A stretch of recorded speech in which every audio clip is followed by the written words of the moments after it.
레위기 19장 19절부터 37절입니다.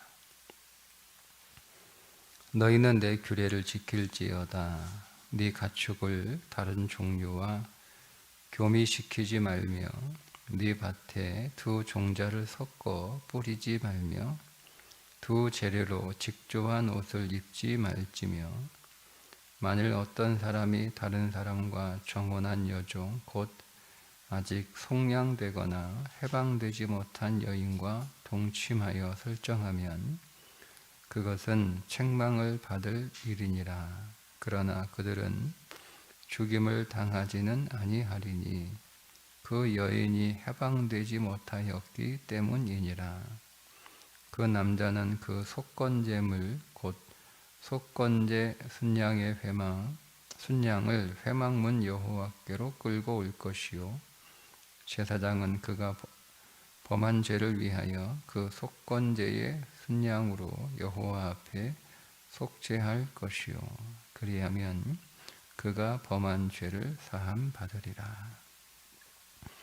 너희가 그 땅에 들어가 각종 과목을 심거든 그 열매는 아직 할례받지 못한 것으로 여기되 곧 3년 동안 너희는 그것을 할례받지 못한 것으로 여겨 먹지 말 것이요 넷째 해에는 그 모든 과실이 거룩하니 여호와께 드려 찬송할 것이며 다섯째 해에는 그 열매를 먹을지니 그리하면 너희에게 그 소산이 풍성하리라. 나는 너희의 하나님 여호와이니라. 너희는 무엇이든지 핏째 먹지 말며 점을 치지 말며 술법을 행하지 말며 머리카락을 둥글게 깎지 말며 수염 끝을 손상하지 말며 죽은 자 때문에 너희 살에 문신을 하지 말며 무늬를 놓지 말라. 나는 여호와이니라. 네 딸을 더럽혀 청녀가 되게 하지 말라. 음행이 전국에 퍼져 죄악이 가득할까 하노라. 내 안식일을 지키고 내 성소를 귀히 여기라. 나는 여호와이니라. 너희는 신접한 자와 박수를 믿지 말며 그들을 추종하여 스스로 더럽히지 말라. 나는 너희 하나님 여호와이니라. 너는 샛머리 앞에서 일어서고 노인의 얼굴을 공경하며 네 하나님을 경외하라. 나는 여호와이니라. 거류민이 너희의 땅에 거류하여 함께 있거든 너희는 그를 학대하지 말고 너희와 함께 있는 거류민을 너희 중에서 나은 자같이 여기며 자기같이 사랑하라. 너희도 애굽 땅에서 거류민이 되었었느니라. 나는 너희의 하나님 여호와이니라. 너희는 재판할 때나 길이나 무게나 양을 잴 때 불의를 행하지 말고 공평한 저울과 공평한 추와 공평한 에바와 공평한 흰을 사용하라. 나는 너희를 인도하여 애굽 땅에서 나오게 한 너희의 하나님 여호와이니라. 너희는 내 모든 규례와 내 모든 법도를 지켜 행하라. 나는 여호와이니라. 아멘. 계속해서 일상에 관한 정결 규례인데요. 가축을 다른 종류하고 교묘하지 말고 또 두 종류의 씨앗을 섞어 뿌리지 말고 두 종류의 옷감을 직조한 옷을 입지 말라. 이것들이 그 의미하는 것은 이게 다 애굽의 문화예요. 애굽의 문화. 그러니까 더 이상 애굽의 문화에 그 애굽의 문화를 따르는 그 삶을 살지 말라는 거죠. 하나님께서 그 정하신 질서를 존중하고 그 질서를 잘 지키는 그 하나님은 구분하셨거든요. 그러니까 여러분 하나님의 창조를 보시면 하나님은 이렇게 구분하십니다. 하나님은 구분하세요. 그러니까 이 구분하는 것을 구별하다 그것을 거룩하다 이렇게 성경이 표현하고 있는데 막 뭐 이렇게 섞어가지고 이게 뭐가 뭔지 잘 모르는 거, 막 그게 이제 오늘 우리 시대에서는 어색한 것일 수도 있죠. 여러분 지금 다 완전히 다 대부분 혼방 입고 계신데 그거 입지 말라는 얘기인데 이게 뭐가 문제가 되냐 뭐 이렇게 우리가 생각할 만큼 좀 우리에게는 어색한 말씀일 수 있는데 이것의 본질은 뭐냐면 이것저것 섞지 말라는 거예요. 섞지 말라. 그러니까 우리가 이 땅을 살아갈 때 성결한 삶을 살아가는 것은 명확해야 되는 거예요. 뭐 이것도 아니고 저것도 아니고. 그러니까 여러분 오늘 우리의 말이나 우리의 생각이나 우리의 삶이 뚜렷해야지 뭐 이것도 아니고 저것도 아니고. 그러니까 그 라오디게아 교회의 그 하신 말씀처럼 차가운 것도 아니고 뜨거운 것도 아니고 맹맹하니 뭐 이렇게, 그래서 차든지 덥든지 둘 중에 하나 하라라고 하는 말씀은 우리의 삶이 명확해야 되는 거예요. 말이 명확해야 되는 거예요. 좋다는 건지 싫다는 건지 오겠다는 건지 안 오겠다는 건지 하겠다는 건지 안 하겠다는 건지 뭐 이게 애매해요. 그래서 막 생각해야 되는 거예요. 그러니까 마치 언어가 다 암호야, 암호. 여러분 그리스도의 언어는 기왕이면 명확해야 되는 거예요. 싫다, 좋다, 하겠다, 안 하겠다. 이게 정확해야 되는 거예요. 그래 여러분 우리의 관계가 편해지는 거예요. 편해지는 거예요. 저 사람이 하는 말이 저게 진심인가? 아니면 그냥 하는 소리인가? 아니면 저 사람이 나한테 왜 저걸 묻지? 나를 시험하기 위해서 묻는 건가? 뭐 이렇게 여러분 되면 그 관계가 불편하잖아요. 뭐 계속 그 사람하고 만나고 싶겠으니까 나는 매일 그 사람 앞에 있으면 사람이 만나서 편해야 되는 거잖아요. 근데 이 사람하고 만나면 계속 머리를 굴려야 되는 거예요. 머리를 계속 우리가 여러분 머리를 계속 굴리면 이게 얼마나 피곤해요. 여러분 사람이 육체적으로 받는 스트레스가 더 클까 아니면 정신적인 스트레스가 더 클까 이걸 실험을 했거든요.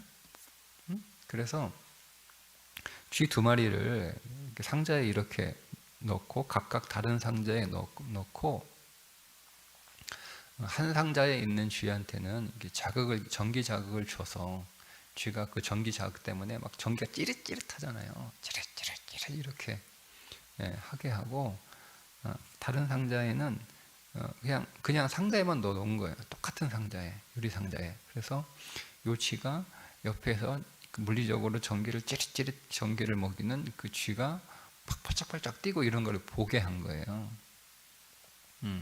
그런데 실험을 해보니까 전기를 먹여가지고 막 찌릿찌릿하게 하는 그 쥐의 그 피로도를 측정해 보니까 굉장히 피로도가 스트레스가 쫙 올라가는 거예요. 그런데 계속 그 자극을 받으니까 그 자극에 적응이 돼요. 그러니까 스트레스가 떨어지는 거예요. 수치가. 자, 그러면 옆에 아무런 자극도 주지 않고 그냥 자기 동료 쥐가 고통스러운 것만 이렇게 쳐다보는 쥐의 스트레스는 어떨까? 계속 올라가는 거예요. 계속 올라가. 스트레스가 보기만 하는데도 계속 올라가. 그러니까 여러분 이 정신적인 스트레스가 그렇게 안 좋은 거예요. 그러니까 사람을 만나가지고 마음이 편해야 되는데 계속 이 사람 만나가지고 무슨 말을 해야 되나, 말을 어떻게 해야 되나, 말 조심해야지, 말 잘못했다가 나중에 엄한 소리 듣겠다. 이 사람이 갖다가 다 날라가지고 말 만들어가지고 말이 막 한 번 나르면 막 계속 말이 풍선이 되잖아요. 막 이 말 붙고 저 말 붙고 가서 내가 나중에는 엉뚱하게 하지도 않는 말 돌아오고. 그런 사람이 여러분 그리스도인이며 내가 그 사람 만나고 싶겠습니까? 그러니까 그리스도인은 말이 명확하고 정확하고 분명해야 되는 거예요. 그리고 우리가 하는 말이 진심이어야 되는 거예요. 진심. 솔직한 말이어야 되는 거예요. 뿅 돌려가지고 어떻게 얘기하나 보자. 뭐 이렇게 사람을 시험하듯 얘기하고 그렇게 하면 성결하지 않은 거예요. 그게 잘못한 건 아니죠. 근데 성결하지 않은 거예요. 명확해. 여러분, 하나님이 빙빙 돌려가지고 말씀하지 않잖아요. 그분은 항상 언제나 명확하게 말씀하시는 거예요. 명확하게. 하나님이 오늘 우리를 시험하듯 이렇게 떠보듯 말씀하신 적이 있습니까? 그분은 그런 분이 아니잖아요. 그러니까 여러분, 우리 안에 계신 그리스도가, 우리 안에 그리스도가 계신데, 우리가 사람들을 만날 때, 저 사람은 교회 다니는 사람, 우리 교회 안 다니는 사람들이, 교회 다니는 사람들, 세상에서 만날 때, 저 사람은 항상 그 사람 앞에 가서 뭔가 말을 하면 불편하다 이런 생각이 들면, 여러분, 그 사람 우리 안에서 그리스도를 발견할 수 없잖아요. 저 사람은 그냥 말이 진심이고 말이 명확하고 아주 시원시원하고 두 번 생각할 거 없고 돌아서 내가 말 잘못했나, 괜히 그런 말 했나, 이런 거 생각할 필요 없는 사람이다. 이런 우리가 그 인식을 줘야지. 여기까지 세상 사람들은 다 음흉하잖아요. 그래서 자기 속마음을 솔직히 드러내지 않아요. 그게 처세예요, 처세. 50이 되면 솔직하게 말하지 말래요. 50이 되면. 그게 어리석다는 거예요. 그러니까 이게 세상의 처세예요, 처세. 그러니까 단순한 처세가 아니고 아주 세상에 아주 그런 유명한 그런 사람들이 남긴 말들이에요. 이게 근데 여러분, 그리스도인은 그렇지 않은 거죠. 이렇게 빙빙 돌려서 자기를 감추고 말 아예 안 하면 되는 거지. 그리고 우리가 하는 말은 다 진실한 말이에요. 솔직한 자기 감정과 자기 의사를 표현하고.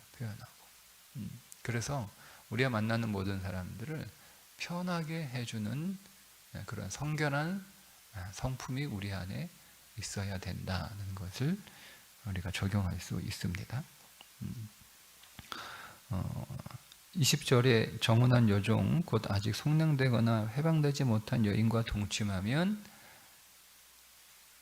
그것이 책망받을 일이지만 그러나 죽임을 당하지 않는다라고 하는 말씀이 무엇일까? 이런 거예요.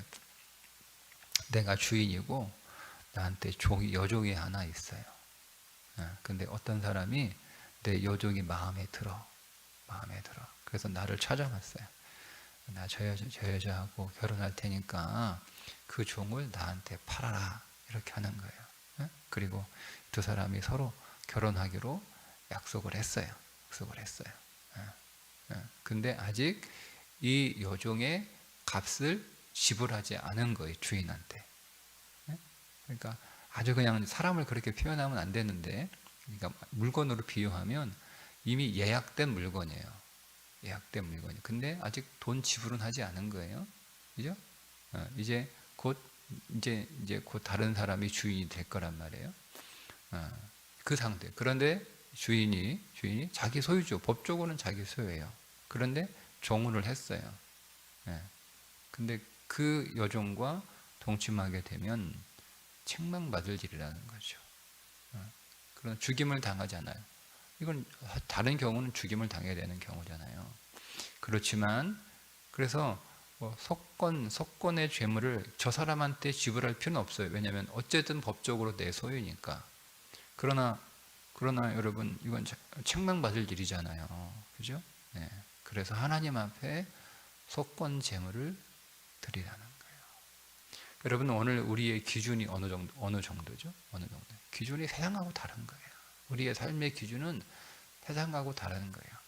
우리가 세상에서 사람들 앞에서 잘못하지 않은 것이라 할지라도 하나님 앞에서는 명백하게 잘못인 것들이 많습니다.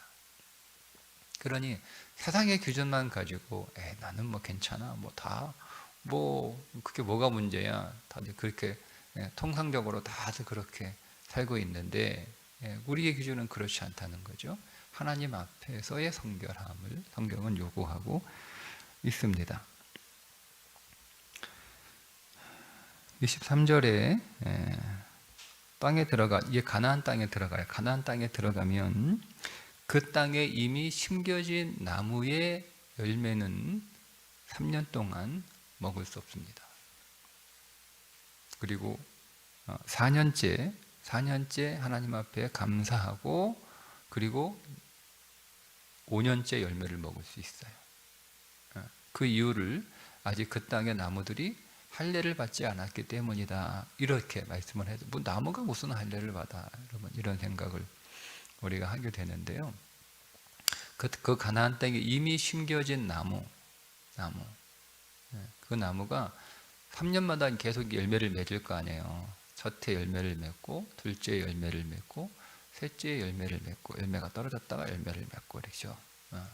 근데 그 기간, 그거는 가나안 땅이 주는 열매이지 하나님이 주신 열매가 아니라는 거예요.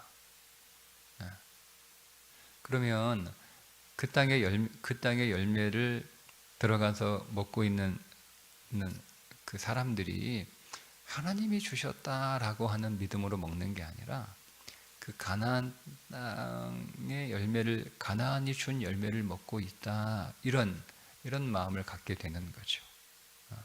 그래서 그 땅에 있는 어떤 과실나무에 3년을 열매를 먹지 말라고 하신 거예요. 그리고 그것들이 다 떨어지고 3년이 다 지나고 나서 이제 4년째 새로운 것이 날 거 아니에요. 그죠? 쭉 나다가 5년째 열매를 맺으면 그제서야 그것을 먹을 수 있는데 단순히 그것을 먹는다라고는 의미가 아니라 이 열매를 하나님이 주셨다는 거예요. 내가 수고해서 내가 노력해서 얻은 열매, 내가 땀 흘려서 얻은 열매가 아니라 내가 아무리 수고하고 아무리 노력을 해도 하나님이 주시지 않으면 그 열매를 먹을 수 없다라고 하는 믿음 안에서 하나님이 주셨구나. 이 마음으로 그 땅의 소산을 먹으라는 겁니다. 그런 의미를 담고 있어요. 또 이런 것을 또 오늘 우리의 삶 속에 더 또 적용을 하면 이런 의미인 것 같아요. 저는 이 말씀을 문득 이런 생각이 났어요. 적어도 3년은 사람을 겪어봐야 된다라고 하는 거죠. 그냥 막 우리가 사람 이렇게 보고 야, 저 사람 좋아, 저 사람 좋아, 저 사람 야, 저런 사람 없어 이렇게 섣불리 판단하지 말라는 거예요. 섣불리. 여러분 그 사람이 어떤 사람인지는요, 그 사람하고 어떤 사건을 같이 겪어봐야 돼요. 그러니까 이렇게 그냥 교회 안에서 안 나가지고 같이 뭐 밥 먹고 뭐 얘기하고 뭐 오다 가다 차 마시고 같이 예배드리고 그냥 그런 게, 그러니까 두 사람 사이에 어떤 사건이 하나도 없어. 그러면 여러분 사람은 다 좋아 보이죠.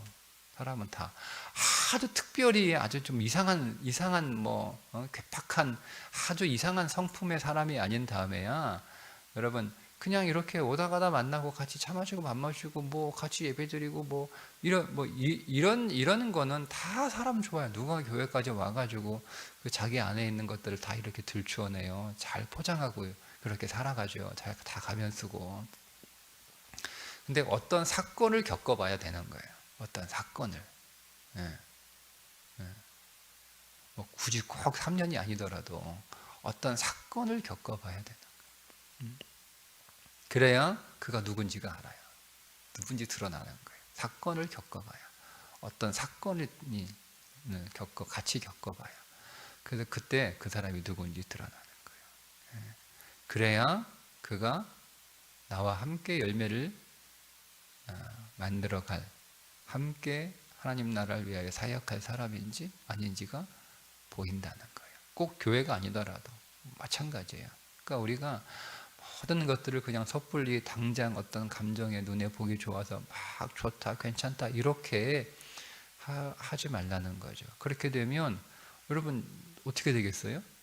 처음에는 막 친절하, 처음에는 막 잘해줘, 처음에는 다 좋다고 그래. 근데 어떤 사건을 겪었어요. 근데 이 사람이 본색이 드러난 거예요. 야, 이거 이 사람은 아닌데? 라고 하면 그때부터 거리를 두면 상대방은 나를 어떻게 생각하는 거예요? 뭐라 생각해요? 저 사람 이상한 사람이에요. 변화. 그 사람.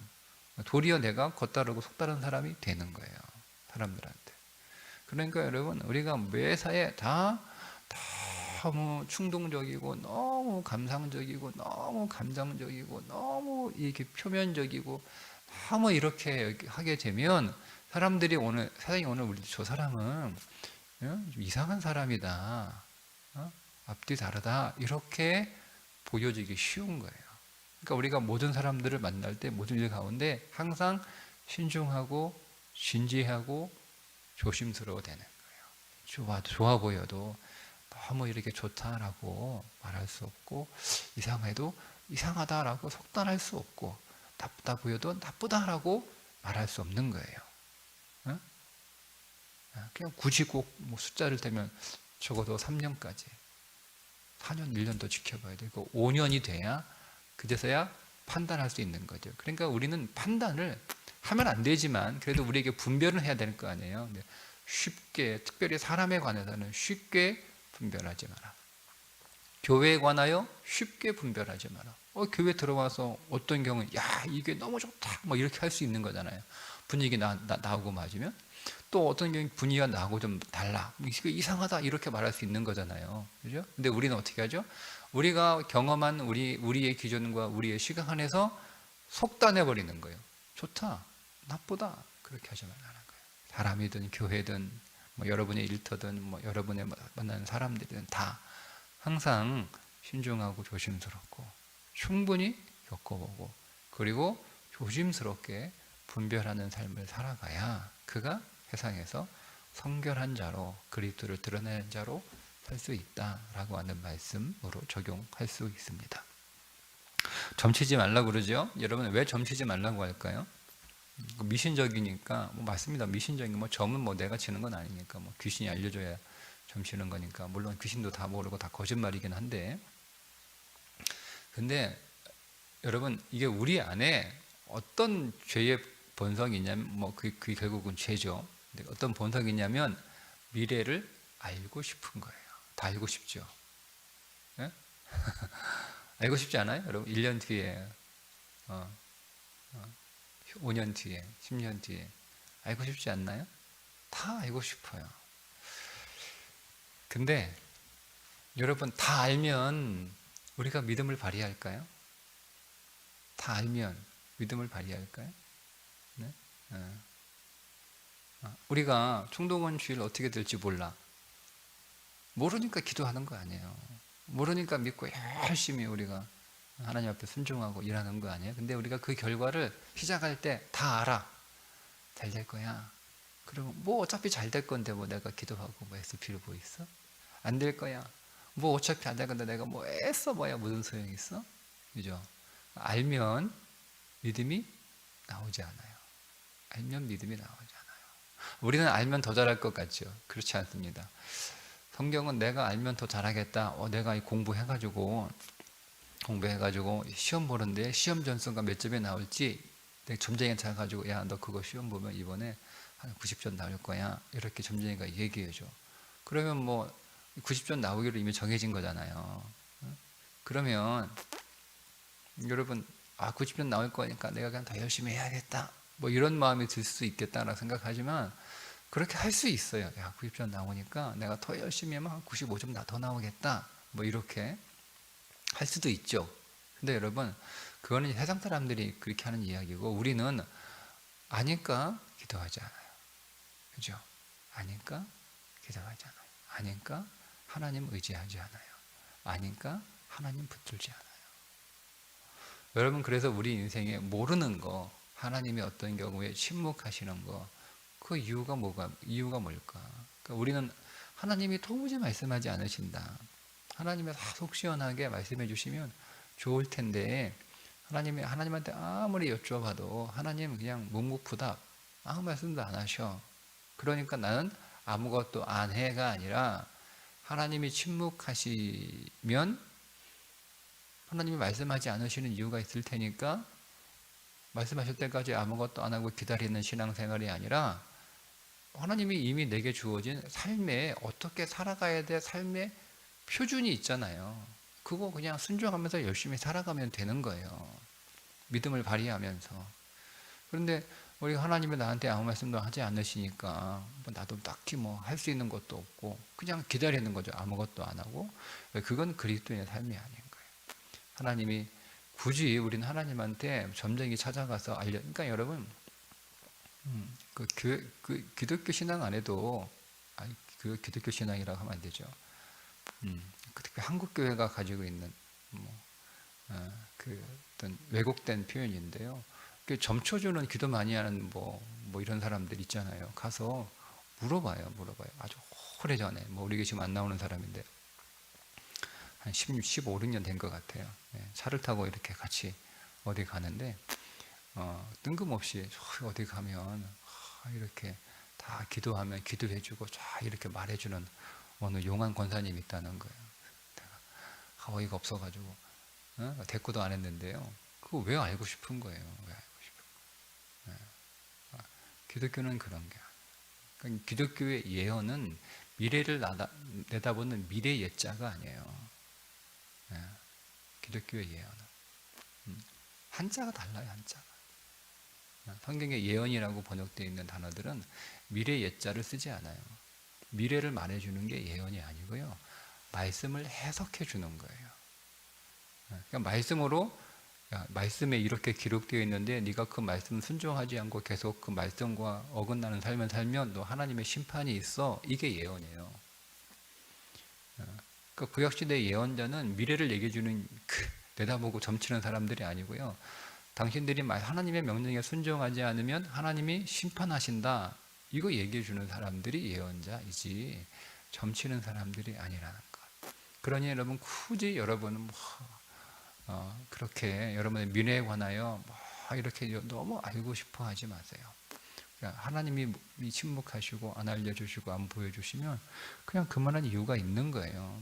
어쨌든 몰라도 계속 또 모르니까 더 믿음을 발휘하는 거죠. 더 하나님 의지하고 더 하나님 신뢰하고 더 하나님 붙들고 더 하나님 이름을 부르며 또 그분의 말씀 앞에 순종하는 삶을 살아가는 거예요. 그게 그리스도인이라고 하는 거죠.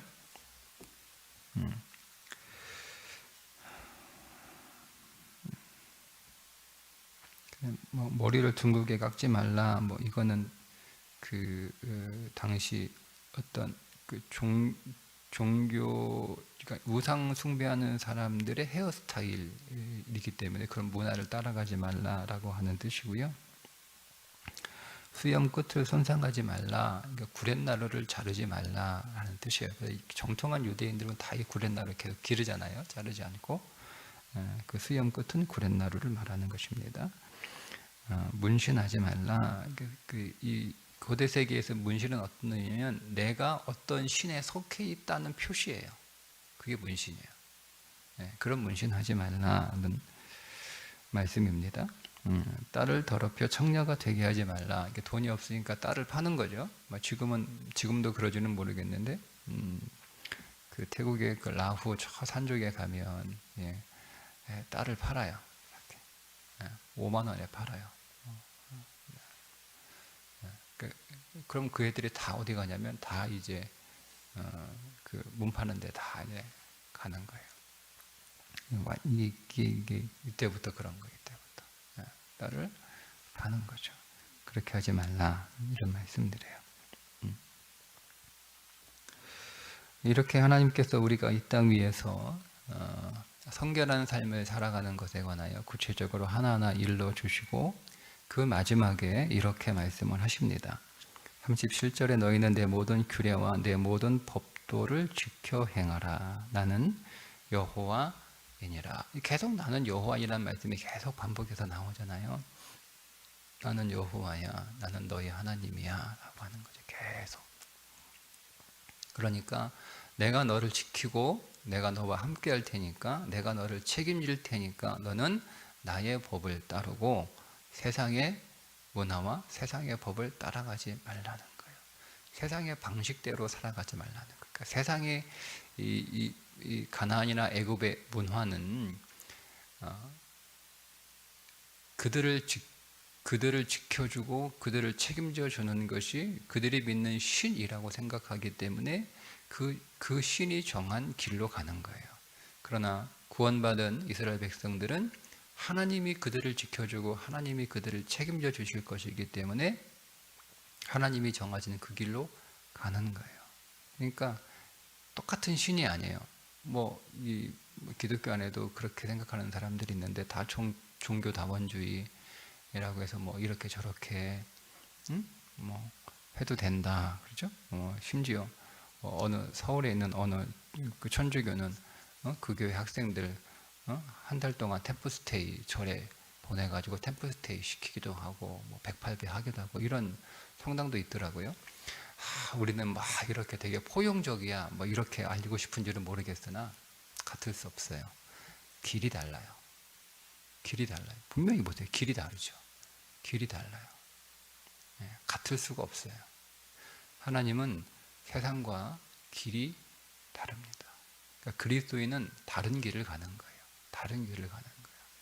그러면서 하시는 말씀이 왜 모든 법도를 지켜 행하라 할 때 이 법도라고 하는 단어가 심판이라는 뜻이 있습니다.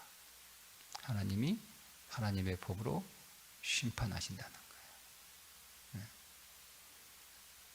그게 하나님의 기준이에요. 하나님은 하나님의 기준으로 오늘 우리가 어떤 삶을 살았는지 심판하신다는 거예요.